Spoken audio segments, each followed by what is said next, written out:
On est là pour la proposition de loi portant révision de la loi électorale, qui a été initiée par le G13, qui a été présentée à la plénière de l'Assemblée nationale il y a quelques jours, et dont le débat va démarrer dans les jours qui suivent. Le G13 a voulu rencontrer le bureau de l'Assemblée nationale pour apporter son soutien au bureau sur la méthodologie la plus appropriée pour l'examen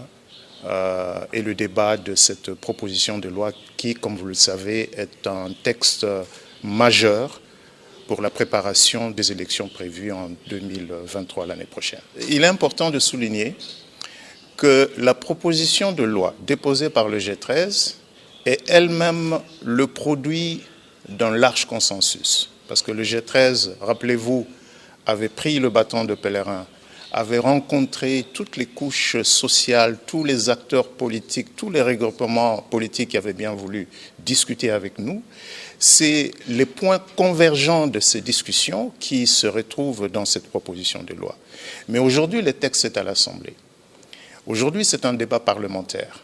C'est au sein de l'Assemblée que ce débat va avoir lieu. Et bien sûr, une loi électorale, comme aime bien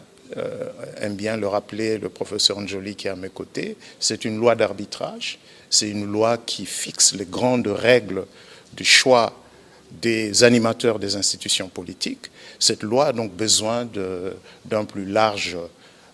consensus, comme nous n'avons cessé de le dire, et c'est la raison pour laquelle nous avons salué, nous G13, nous avons salué la position prise par le président de l'Assemblée nationale, qui, le jeudi dernier, lors de la présentation de cette proposition de loi, a proposé une méthodologie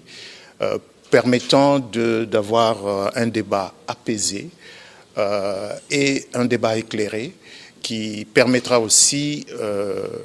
aux citoyens congolais qui nous suivent, qui vont suivre ce débat, de comprendre les grandes innovations